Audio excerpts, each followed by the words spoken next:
Hello, my name is Stephen Thomas, and this presentation is part of my final thesis project for Sustainable Business Strategy.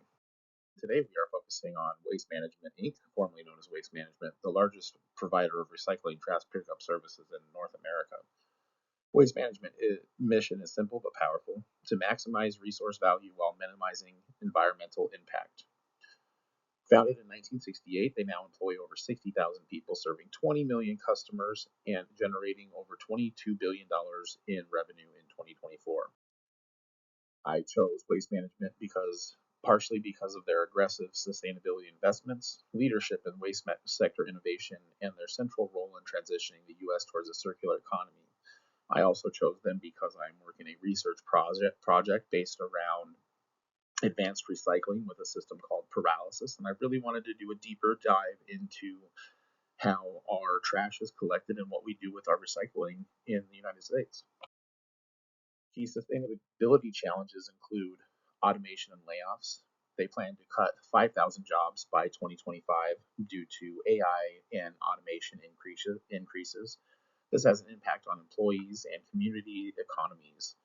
They also have a potential loss of tax credits of $200 million due to salaries and employees. A second challenge is environmental social governance versus profitability. They are investing $3 billion into infrastructure through 2026 to increase the amount of material recycling facilities that they have and natural gas conversion plants that they have. This is in turn going to lose 5,000 jobs. Stakeholder concerns are delayed return on investment versus long-term sustainability, short-term profits versus sustainability. Stockholder premise here. Stakeholders are investors, local governments, and clients. Anybody that's involved in the financial and revenue sector of waste collections. Challenge 3 is ethics and expansion and acquisition ethics. They Stericycle acquisition was $7.5 billion last year for Waste Management, and it's unknown whether or not that aligns with their sustainability mission. Their kind of public perception is now that they are the industry Pac-Man, just gobbling up all of the waste collection services in the industry. And these expansions must align with their sustainability goals, not just overall revenue and profits.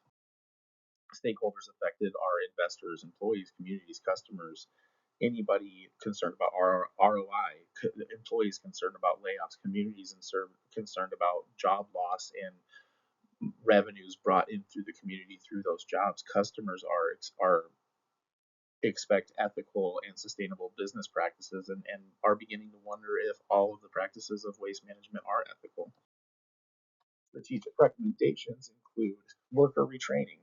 We use worker displacement models from the government, such as WIOA, or model after Amazon Upskilling, who invested $1.2 billion since 2022 to retrain workers who are displaced from work due to AI and technological innovations. It can retrain them for higher roles. This will protect brand loyalty and reputation, as well as supporting displaced workers.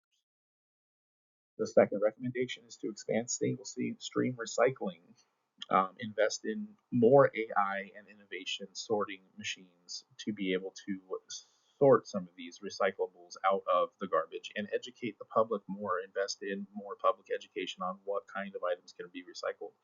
They're already piloting with a company called Dow to run a curbside film recycling pilot project in Illinois. It improves circular economy. My third recommendation would be to vertically integrate and pair and partner with companies that are outside of the waste collection industry to do things like build natural gas plants to capture methane from agriculture areas such as dairy farms.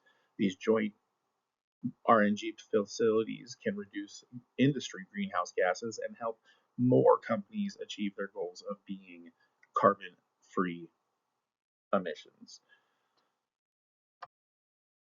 implementation plan and timeline. Short term, I would suggest to launch a retraining program. I estimate this to be around $50 million, based on the numbers that Amazon had and how much larger Amazon is than Waste Management.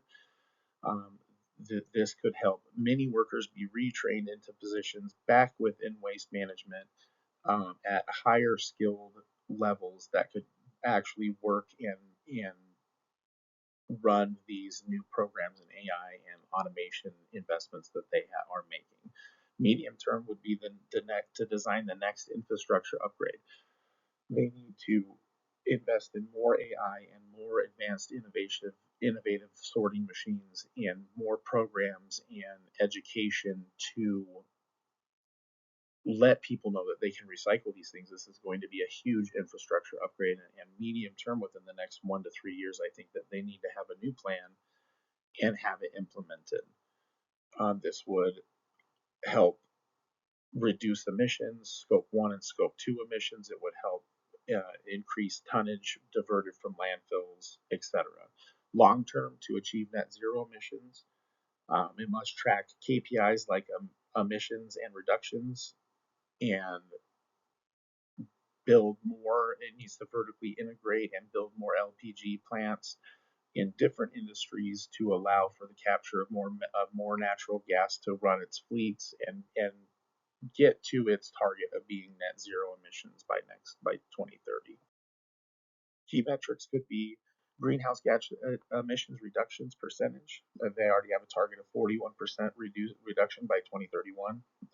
The number of retrained employees retained is a key metric that they can use to find the effectiveness of a worker retraining program.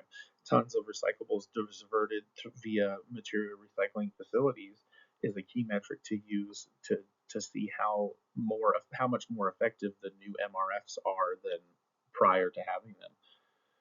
A key metric you could use for renewable natural gas facility output is million British thermal units, and that is per year. It's a standard unit of energy recovered and output gained from that recovery that you can track the effectiveness of your renewable natural gas facility. My final thoughts and personal reflections about this is that corporate sustainability is multifaceted. There's many avenues that you can take to achieve corporate sustainability, and on the unfortunate side of that is that sometimes you're chasing one goal so much that it lets another part of your business down. In the terms of waste management, they're chasing AI and innovation so much that they're losing 5,000 employees through that. So it's multifaceted to me. A key insight that changed my thinking, something that I recognized, was stakeholder theory versus stockholder primacy.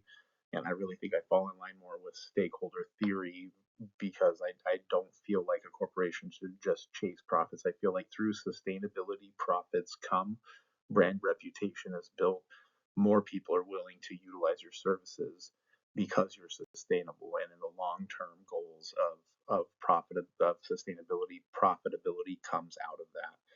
I'll use this project to influence my future career and business decisions through multiple avenues, through my research that I'm doing, through the key facts now that I know that so much waste gets put into the landfill that doesn't even get recycled. I'm definitely going to be more conscious about what I'm throwing away and what's happening to it at the end of its life.